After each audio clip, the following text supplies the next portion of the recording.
नुकताच बिल्डर विशाल अग्रवाल यांना पुणे कोर्टामध्ये हजर करण्यात आलंय। मात्र यावेळी एक मोठी घटना घडली आहे, ती म्हणजे वंदे मातरम संघटनेच्या कार्यकर्त्यांनी त्यांच्यावर शाई फेकण्याचा प्रयत्न केलाय। माझ्याबरोबर हेच काही कार्यकर्ते, का नेमकी शाई फेक केली? आम्ही शाई त्या तोंडाला फासणार होतो, पण काही कारणास्तव आम्हाला त्याच्या तोंडाला शाई फासता आलेली नाहीये। पण या बिगडी बाबाच्या अवलादाला आम्हाला नक्की धडा शिकवायचा आहे।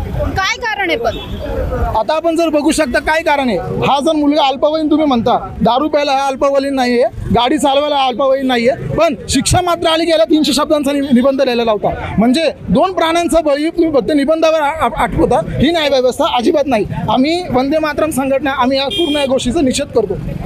तुम्ही काय सांगाल? शाई फेकीचा प्रयत्न झालाय, सक्सेसफुल झाला असं वाटतंय का? हो, त्याच्या तोंडावर काळे आमच्याकडे शाई टाकण्याचा आम्ही प्रयत्न केला। खरं तर आम्हाला पूर्ण त्याला काळा करायचा होता, आयुष्यभर त्यांनी लक्षात ठेवलं पाहिजे होतं। आणि हा मेसेज फक्त विशाल अग्रवालसाठी नाही, हा आमचा जो मेसेज होता हा विशाल अग्रवालासारख्या मस्तावलेल्या सर्व आरोपींसाठी होता। जे मस्तावलेत, गोरगरीब लोक रस्त्यावर पडलेत असं ज्यांना वाटतं, त्या लोकांच्या नांग्या वेळेवर ठेचल्या पाहिजेत, म्हणून हा आमचा निषेध होता वंदे मातरम संघटनेचा।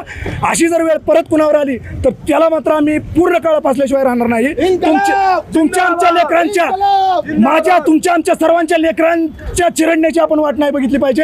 या लोकांना वेळेवर शिक्षा झाली पाहिजे, म्हणून आपण प्रयत्न केले पाहिजेत। म्हणून आम्ही वंदे मातरम संघटना ह्या जे कारवाई केली त्याच्याबद्दल आम्ही हे गुन्हे सुद्धा दाखल करून घ्यायला तयार आहोत। मागणी काय करताय तुम्ही सध्या? विशाल अग्रवालला गुन्हा दाखल करणे एवढी आणि पब संस्कृती जी आहे त्याच्यावरती कायदेशीर कारवाई झाली पाहिजे, त्यांच्यावर एक नियमावली लावून दिली गेली पाहिजे। आणि शक्यतो मी तर म्हणतो हा जो बार संस्कृतीचा जो बाजार उठलाय ना, तो बाजार बंद केला पाहिजे। ही संस्कृती आपली नाहीये, ही पुण्याची संस्कृती नाही, ही महाराष्ट्राची सुद्धा संस्कृती नाही। कुणासाठी तुम्ही हे सगळं चालवता? कुणाची गरज आहे ही? जर त्यांची जर गरज असेल तर या बारवाल्यांना अटक करा, आणि तुम्हाला कुणाचं बॅकग्राऊंड आहे ते कुणाला पाठीशी घालतात त्यांचा सुद्धा विचार करा, आणि हे खोल चौकशी करून ही सगळी संस्कृती बंद पाडण्यासाठी आम्ही प्रयत्न करणार आहोत। नक्कीच वंदे मातरम संघटनेचे हे कार्यकर्ते आहेत। विशाल अग्रवाल यांना अटक झाली पाहिजे, त्यांच्यावर कठोरातली कठोर कारवाई झाली पाहिजे, त्यांच्या मुलावर सुद्धा कारवाई झाली पाहिजे। त्याचबरोबर पब संस्कृती जी आहे ती बंद करण्यात यावी। पबमध्ये ज्या परवानग्या दिलेल्या आहेत त्या सगळ्या रद्द करून सगळ्या पबला टाळं ठोकण्यात यावं, अशा प्रकारची मागणी या सर्व कार्यकर्त्यांकडून करण्यात येते। त्याचबरोबर यावेळेस आमची शाई फेकीचा प्रयत्न हा तितकासा यशस्वी झाला नाही, मात्र पुन्हा आम्ही असं काहीतरी करू असा इशारा सुद्धा त्यांच्याकडून देण्यात आलाय। पुण्याहून समृद्धी जाधव, टॉप न्यूज मराठी, पुणे।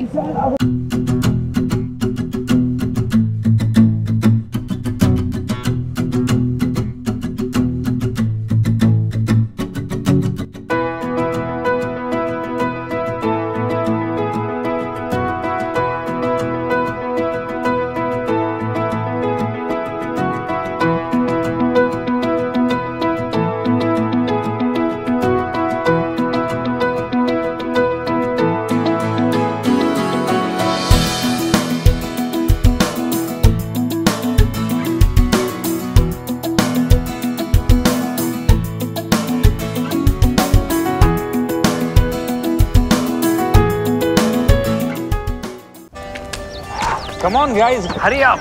अरे सुन ना, एक ब्रेक ले लेते हैं। Guys, I'm telling you, तुम लोगों को सही से ट्रैकिंग नहीं आता। But that's okay, you can learn. रोज का ढक्कन देना। तो ये रेड वाला है, सही वाला देना। वे ढक्कन, पहले तो सही पानी पीना।